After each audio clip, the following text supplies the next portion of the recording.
말씀 증거해 주시겠습니다. 새학기가 시작됐습니다. 방학 동안 우리 입학생들을 모집하느라고 수고한 입학관리처를 비롯해서 많은 부서들이 이 학기를, 새 학기를 준비하기 위해서 애를 썼습니다. 드디어 이제 우리 학생들이 캠퍼스에 들어왔고 우리 학생들을 만나게 됐습니다. 아까 박수를 많이 쳤는데 한 번 더 쳐도 될 것 같습니다. 서로 수고한 우리 모두에게 박수를 한번 쳤으면 좋겠습니다. 기도하겠습니다. 하나님 아버지 감사합니다. 저희들에게 새 학기를 주시고 또 우리 학생들을 맞이할 수 있게 하시니 감사합니다. 하나님, 이번 학기도 주님의 은혜 가운데, 주님의 보호하심 가운데 전진할 수 있도록 도와주시옵소서. 특별히 오늘 우리 장택균 위원장님과 함께 건강한 모습으로 예배할 수 있게 하시니 감사합니다. 우리 가운데 연약한 지체들 한 사람 한 사람을 주께서 붙들어 주시고 온전케 하여 주시옵소서. 말씀 가운데 함께하여 주셔서 오직 성령의 말하심으로 전할 수 있도록 주여 저의 입술을 주장하여 주시옵소서. 감사드리며 예수님의 이름으로 기도드립니다. 아멘.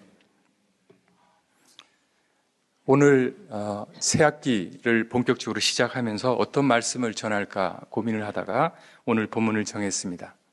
여러분, 우리 학교의 설립 정신, 설립 이념 아시죠? 여러분의 사무실에 걸려 있죠? 보십니까? 네. 저는 이렇게 사무실에서 일을 하다가 가끔 스트레칭을 해야 되거나 하면 일어나서 설립 정신 앞으로 갑니다. 읽으면서 몸을 이렇게 움직입니다. 그래서 하루에 몇 번씩 들여다보고 묵상합니다. 오늘 설교 본문의 뒤쪽에 보시면 우리가 달려갈 때 향방을 모르고 목적지를 모르고 달려가면 안 된다 이렇게 했습니다. 우리가 새 학기를 시작하는데 이 새 학기를 시작할 때 우리가 어떤 목표를 향해서 어떤 방향으로 달리는지를 모르고 새 학기를 시작하면 한 학기 동안 열심히 달리고 뭔가를 했는 것 같은데 아무 소용이 없는 무익한 일이 벌어지고 말 것입니다. 우리가 한 학기를 최선을 다해서 달려갈 때 그 방향과 목표가 매우 중요합니다.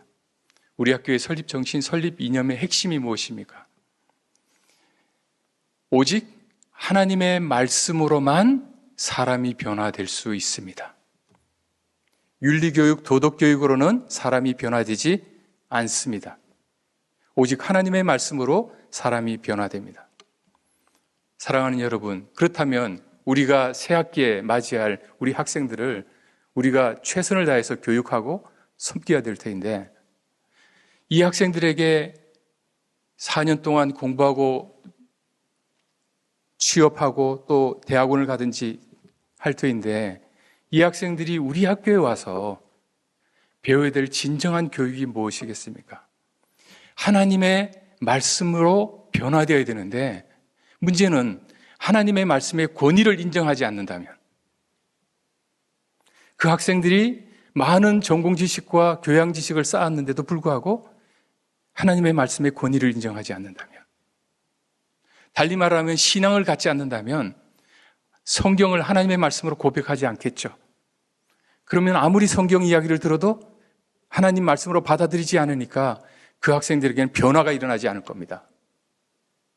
그렇다면 우리 학생들이 예수님을 영접하지 않는다면 우리 학교의 교육 목표, 설립 정신은 실패하고 말 것입니다. 오직 하나님의 말씀으로만 사람을 변화시킬 수 있다고 우리는 고백하고 나아가고 있습니다. 그렇다면 하나님의 말씀을 하나님의 말씀으로 받아들이는 학생을 만들어야 됩니다. 이를 위해서는 그들에게 생명의 복음을 전해야 될 필요가 있습니다.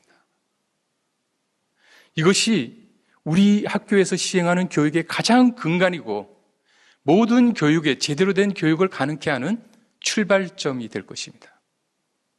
따라서 복음 전파는 단순히 교목실에 목사님들만 화목우주선을 하면서 해야 되는 것이 아니라 우리 모든 교직원들이 우리 학교의 설립 정신을 구현하기 위해서 참다운 교육을 실현하기 위해서 해야 되는 중차대한 사명인 것입니다. 생명의 복음을 전하는 것. 때로는 교양 과목을 좀 덜 가르치고 때로는 전공 과목을 좀 부진하게 가르쳤다 할지라도 적어도 그 학생이 평생 교육을 스스로 받아가면서 갈 수 있는 기초적인 토양, 근본적인 동기와 모든 것들이 변하고 새로운 목표와 인생의 목표를 찾을 수 있도록 하는 바로 그 교육, 하나님의 말씀으로 이루어지는 그 교육이 가능하도록 해야 되는 것입니다. 일의 전면에 선 교목실이라 우리 인성개발원이나 또 옆에서 지원하는 백정아만의 일이 아닙니다. 우리 모든 교직원들이 함께 참여해야 될 일이 바로 이 복음 전파입니다. 오늘 본문은 우리가 이 복음 전파를 우리 학교 전체가, 모든 부서가, 모든 학부가 어떻게 해야 되는지에 대해서 말씀해 주시는 본문이라고 저는 생각을 합니다. 오늘 본문은 이렇게 시작합니다. 내가 모든 사람에게 자유로우나 스스로 모든 사람에게 종이 된 것은 더 많은 사람을 얻고자 함이라. 여기서 더 많은 사람을 얻고자 함이라는 것은 더 많은 사람을 예수 그리스도께로 인도하는 것입니다. 복음을 전하여 그들이 생명의 사람으로 거듭나게 하는 것입니다. 이것을 위해서 하나님께서는 사도 바울을 통하여 이렇게 하도록 하셨습니다. 그는 모든 사람에게 자유로운 사람이었습니다. 로마 시민권자였고 자유롭고 자기가 무언가를 자유롭게 할 수 있는 사람이었습니다. 그러나 이 엄청난 사명과 목표를 위해서 스스로 모든 사람에게 종이 된 것입니다. 오늘 본문은 두 단어로 요약할 수 있을 것입니다. 자유와 절제입니다. 우리에게는 자유가 있습니다. 교직원으로서, 우리 학교의 구성원으로서 나름대로의 자유가 있습니다. 학문의 자유도 있고 많은 자유들이 우리에게 있습니다. 우리가 그 자유를 마음껏 누릴 수 있습니다. 나의 권리도 있습니다. 그러나 생각해 보십시오. 평범하게 살아가는 일반 시민과 특별한 올림픽 경기를 앞두고 있는 선수와를 비교해 보십시오. 오늘 본문에 그렇게 비교가 되고 있습니다. 올림픽 경기에 출전하는 선수는 일상인들과 같이 동일한 자유를 누리지 않습니다. 선수 훈련소에 들어가서 자신의 자유를 스스로 제한합니다. 자기가 먹고 싶은 거 마음껏 자유롭게 먹을 수 있는 자유가 있지만 음식을 조절합니다. 마음껏 자고 싶은 자유도 있지만 기상시간과 취침시간을 제한합니다. 모든 부분에 있어서 절제합니다. 왜 그럴까요? 그에게는 올림픽 메달이라고 하는 목표가 있기 때문입니다. 사랑하는 교직원 여러분, 우리에게는 어떤 목표가 있습니까? 여러분은 어떤 목표를 위해서 새 학기를 시작하고 있습니까? 나의 학문적 업적을, 사람들로부터 인정받는 것을, 내 맡은 분야에서 성취를 다 중요합니다. 그러나 그 모든 것들보다 우선하는 것은, 도리어 그 모든 것들이 수단이 되어야 되는 그 목표는 바로 참다운 교육을 하기 위한 하나님의 말씀을 전하고 그 말씀을 받아들여서 학생들이 변화하는 것입니다. 이것이 우리의 목표가 되어야 할 것입니다. 행정 업무를 할 때도, 학생들을 가르칠 때도, 상담할 때도 그 모든 것의 목표는 그 학생이 하나님의 말씀으로 변화되어 새 사람이 되어 정말 이 시대에 필요한, 하나님 나라에 필요한 일꾼으로 세우는 것입니다. 그 목표를 위해서 우리가 달려가고 있습니까? 그 목표를 위해 우리가 기도하고 있습니까? 그러기 위해서는 우리가 절제해야 되는 것입니다. 나의 자유를 마음껏 쓰지 않는 것입니다. 오늘 본문을 보면 사도 바울은 유대인들에게는 유대인같이 되었다라고 이야기를 합니다. 이방인에게는 이방인같이 되었다고 말을 합니다. 믿음이 연약한 자에게는 믿음이 연약한 자처럼 되었다라고 말합니다. 어떤 사람이 보면 사도 바울은 굉장히 일관되지 않은 사람처럼 보일 수 있습니다. 사도 바울은 유대인들을 선교하기 위해서 디모데를 데리고 갈 때 디모데를 할례시켰습니다. 사도 바울이야말로 할례가 구원의 조건이 아니라고 유대인들과 그렇게 강렬하게 맞서 싸웠던 사람이었습니다. 그러나 그는 자신의 사랑하는 믿음의 아들 디모데를 유대인 선교사로 파송하기 위해서 그를 할례시켰습니다. 얼마나 할례가 고통스럽겠습니까? 하지 않아도 되는 일인데 왜 할례를 시켰겠습니까? 유대인들이 문화적으로 할례 받지 않는 사람과 함께 있는 것을 꺼려했기 때문입니다. 할례 받지 않을 자유가 있었지만 디모데는 복음을 위하여, 복음의 장애물을 제거하기 위하여 기꺼이 할례를 받았습니다. 고린도 교회 안에 고기를 먹는 문제를 가지고 서로 싸우고 있었습니다. 믿음이 강한 자들은 모든 것이 하나님이 주신 선물이니까 믿음으로 먹으면 아무 문제가 없다고 생각을 했습니다. 그런데 믿음이 약한 사람들, 고기를 우상에게 바쳤던 경험이 있는 사람들, 이 사람들은요, 고기에 우상이 붙어 있다고 생각을 하는 겁니다. 그들의 생각은 비록 잘못된 것이었지만 그들은 그 자체가 트라우마처럼 있었습니다. 그들을 위하여 사도 바울은 고기를 먹지 않기로 결단했습니다. 그 당시 문화에서 이 스테이크를 포기한다는 것은 얼마나 큰 희생입니까? 그러나 그는 교회 안에 들어온 믿음이 연약한 사람들에게 장애가 되지 않도록, 그들이 믿음이 성장하죠. 그들이 믿음이 무너지지 않도록 하기 위해서 나의 자유를 기꺼이 내려놓았던 것입니다. 이러한 사례는 성경을 보면 너무나 많습니다. 사도 바울은 율법 아래에 매이진 않지만 마치 율법 아래에 있는 사람처럼 행동했습니다.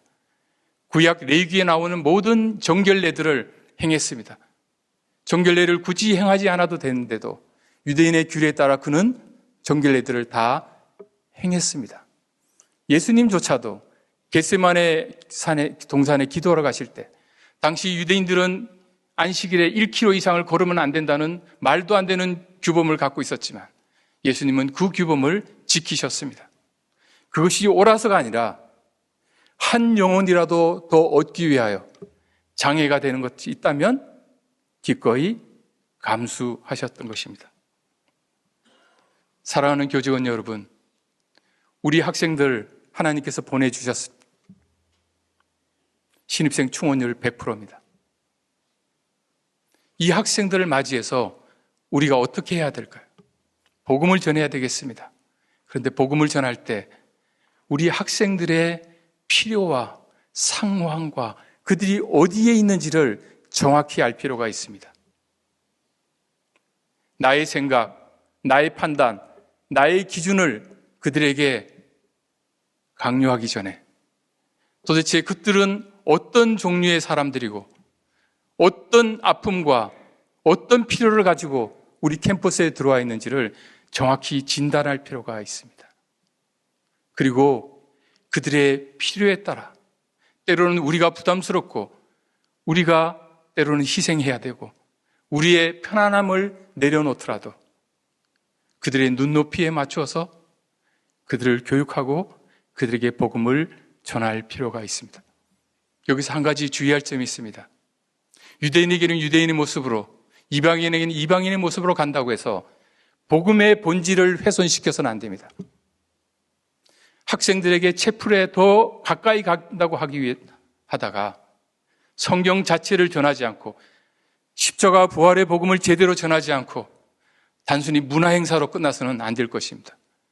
복음은 강력하게 전해야 합니다. 피 묻은 복음을 그대로 전해야 합니다.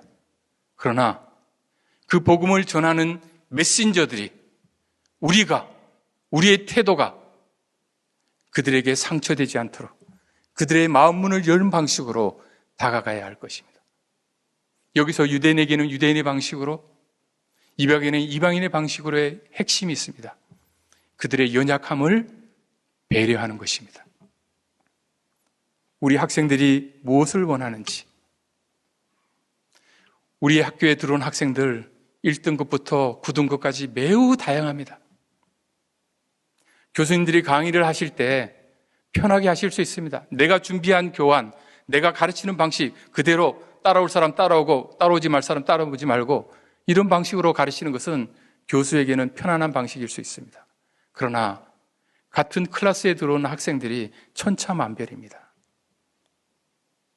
우리가 커리큘럼을 만들고 과목을 개설하고 학생들에게 교수법을 고민을 할 때 일반적인 대한민국의 학생들을 생각하지 말고 정확히 우리 학교에 들어온 학생들이 지금 어떤 상태에 있는지를 알 필요가 있습니다. 그리고 그들의 생각을 읽고 그들의 필요를 알고 그들에게 다가갈 필요가 있습니다. 마치 오지에 들어간 번역 선교사가 그 종족에게 복음을 전하기 위해서 그들의 문화와 언어를 수년 동안, 때로는 10년 이상 연구하고 하는 것과 마찬가지입니다. 이렇게 하기 위해서는 우리가 어떻게 해야 됩니까? 우리 학생들의 이야기에 귀를 기울여야 합니다. 학생들보다 더 많이 말을 하면서 라떼가 되고 충고하지 말고 상대방의 이야기를 경청하고 또 경청하고 경청해야 됩니다. 학생들이 우리 교수님과 말이 잘 통한다 라고 생각할 때가 언제인지 중요합니까? 저는 잘 모르지만 상담하시는 교수님들이 그러시더라고요. 나는 거의 반응만 했는데 거의 대부분의 말을 학생이 다 했는데 그 학생은 우리 교수님과 말이 잘 통한다라고 하고 간다는 것입니다. 들어야 합니다. 그리고 친절해야 합니다. 때로는 복음을 전하는 과정에서 학생들을 가르치는 과정에서 학생들이 무례하게 굴 수도 있습니다. 그러나 사랑은 오래 참는 것입니다. 주님께서 우리에게 보여주신 그 자비와 친절을 우리 학생들이 경험하도록 해야 할 것입니다. 야고보서 1장 19절에서 20절에 이렇게 말씀하십니다. 내 사랑하는 형제들아 너희가 알지니 사람마다 듣기는 속히 하고 말하기는 더디하며 성내기도 더디하라. 사람이 성내는 것이 하나님의 의를 이루지 못함이라. 오늘 말씀은 이렇게 말합니다. 듣기는 속히 하고 말하기는 더디하라. 학생들을 상담하실 때 꼭 기억하십시오. 학생들 때문에 좀 열이 오르시더라도 분노하지 마시고 꾸짖지 마시고 그렇게 말할 수밖에 없는 학생들의 마음을 헤아리며 듣고 친절할 필요가 있습니다. 그리고 저도 잘 이해 못하는 지금 새내기들의 문화를 배울 필요가 있습니다. 그들이 사용하는 언어, 저도 이해를 못하지만 몇 가지 배워서 쓰면 학생들의 마음이 열리기 시작합니다. 이건 우리 교수님들에게만 해당되는 것이 아닙니다. 우리 직원분들도 업무를 행하실 때 우리 학생들을 만나면서 스트레스를 많이 받으실 것입니다. 그러나 우리 주님의 마음으로 그들을 대할 필요가 있습니다. 무엇보다도 우리 학생들에 대한 우리의 선입관을 버릴 필요가 있습니다. 제가 지금 글로컬 대학 준비하고 있잖아요. 그래서 여러 가지 이제 대학들, 해외 대학, MOU 이런 것 때문에 찾아보다가 샌프란시스코에 있는 모 대학교를 들어가 봤습니다. 거기에 이런 슬로건이 있더라고요. 학생의 잠재력은 다른 곳에 있었던 그들의 과거가 아니라 우리 대학과 함께하는 미래에 달려있다. 와, 좋지 않습니까? 다시요? 잘 이해를 못하신 것 같은데. 학생들의 잠재력은 다른 곳에 있었던 그들의 과거가 아니라 우리 대학과 함께하는 미래에 달려있다. 우리 학생들이 어떤 배경에 과거에 어떤 경험들을 했는지 어떤 능력을 가지고 있는지가 그들의 능력을 평가하는 기준이 아니라 우리 학교에 들어온 순간부터 하나님을 만나고 하나님의 말씀으로 변화되고 우리 교수님들로부터 훌륭한 교육을 받으면서 함께하면서 이루어갈 미래에 우리 학생들의 잠재력이 달려있다. 우리 학생들에 대한 선입견, 편견을 내려놓고 학생들을 있는 그대로 포용하면서 학생들이 있는 그 자리에서 출발했으면 좋겠습니다. 학생들 너무나 다양합니다. 제 이야기를 좀 하겠습니다. 제가 대학 시절에 제2 외국어를 독일어를 공부해야만 했습니다. 왜냐하면 그 당시에는 수업 시간에 독일어 원전을 읽었기 때문에 그렇습니다.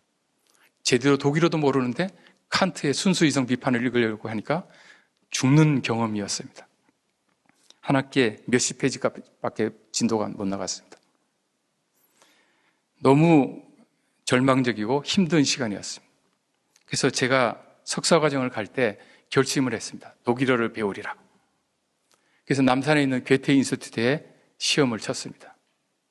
그런데 제게 독일어 정도면 그래도 초급 중반 정도 반으로 시험을 치면 되는데 제가 그때 결심한 게 있습니다. 어설프게 배우지 말자. 그래서 A, B, C, D 가르치는 반으로 시험을 쳐서 들어갔습니다. 왜냐하면 어설프게 중간 정도 들어가서는 모르는 것도 많아서 배우는 게 제대로 안 되겠다는 생각을 했습니다. 잘한 결정이었습니다.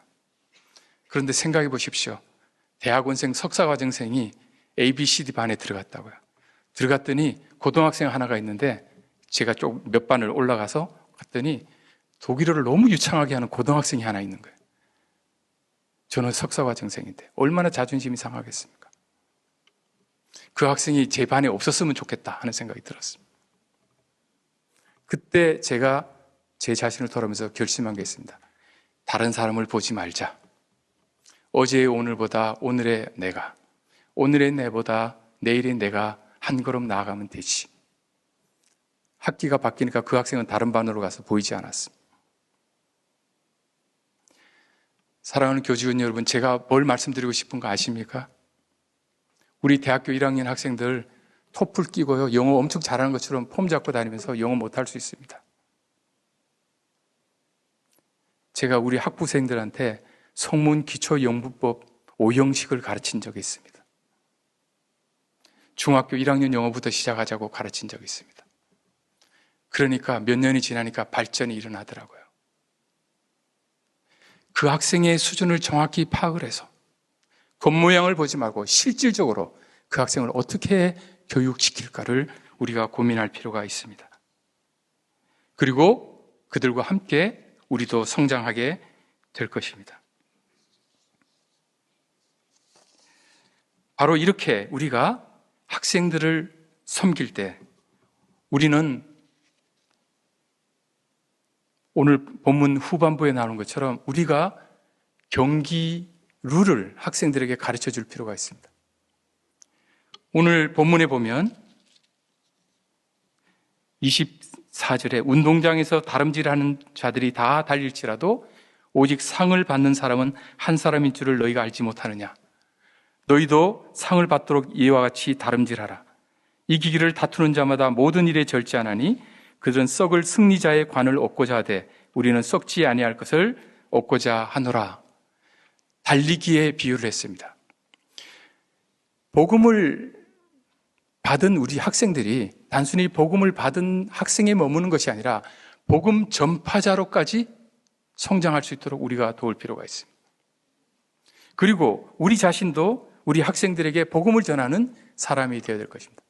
여기에 운동장에서 다름질한다라고 하는 것은 고린도 지역은 2년마다 이스티미안이라고 하는 운동 경기가 있었습니다.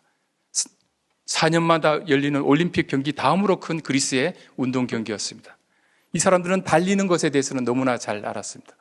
사도 바울은 여기서 경기의 규칙에 대해서 이야기를 합니다. 상급을 받기 위해서 달려가야 된다. 당시 경기에서 승리한 자에게는 소나무로 된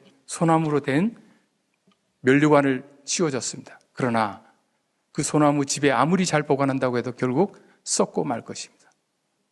그러나 하나님께서 우리가 복음을 전하면서 달려가는 이 길, 이 경주에서 주시는 상은 영원히 썩지 않은 것입니다. 사랑하는 교직원 여러분, 우리가 학생들을 복음으로 변화시키기 위해서 복음을 전해야 되는데 이 주시는 상이 뭘까요? 우리가 그리스도께로 인도한 영혼들일 것입니다. 아마 우리는 하나님 앞에 섰을 때 이런 질문을 받게 될 것입니다.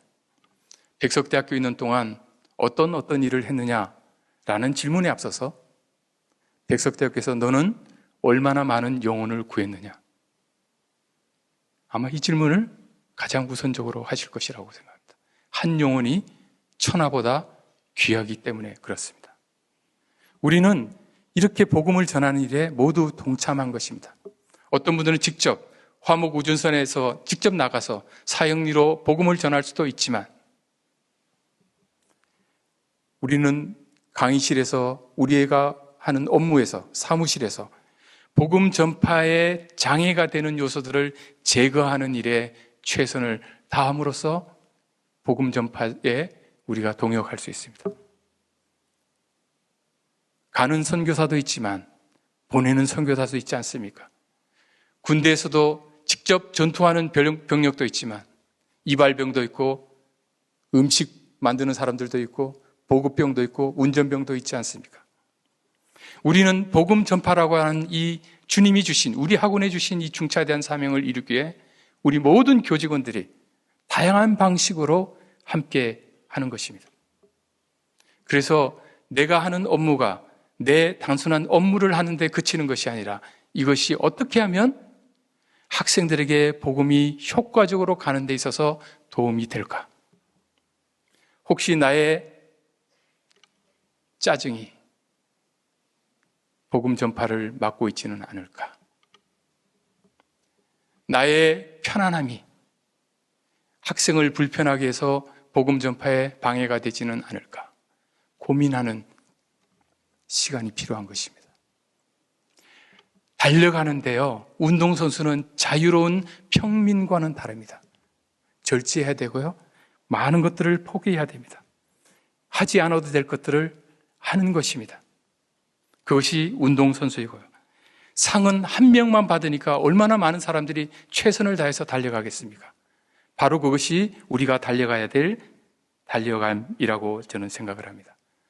핵심 절제입니다. 나의 자유를 내려놓는 일입니다. 기꺼이. 어떤 분은 그렇게 이야기합니다. 결혼은 무덤이다, 굴레다, 이렇게 생각합니다. 싱글로 자유롭게 살 수 있겠죠. 그러나 왜 자발적으로 나의 자유를 내려놓고 결혼이라고 하는 관계로 들어갑니까? 그것이 귀중한 것이기 때문에 그렇습니다. 우리가 우리의 자유를 내려놓고 복음을 위하여 나의 모든 자유를 내려놓고 복음을 위하여 헌신한다면 하나님께서 썩지 않을 면류관을 우리에게 주실 것입니다.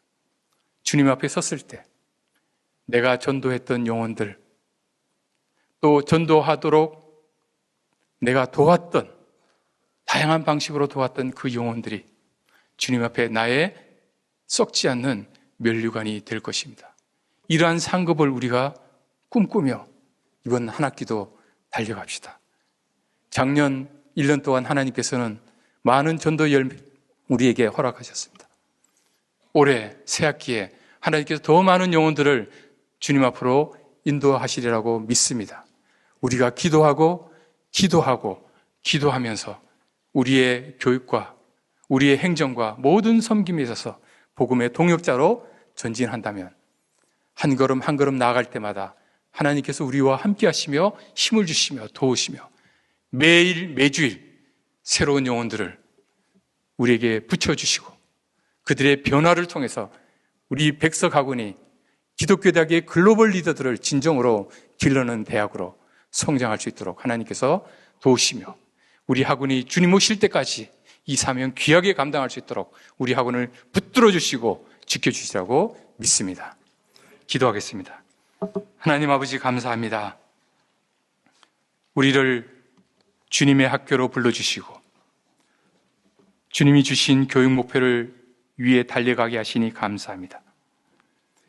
영혼을 사랑하는 마음으로 우리의 모든 자유를 내려놓고 헌신하며 희생하며 이 기쁨의 달리기를 주님 앞에까지 행할 수 있도록 우리 한 사람 한 사람을 지켜주시고 영육간에 강건케 하여 주시옵소서.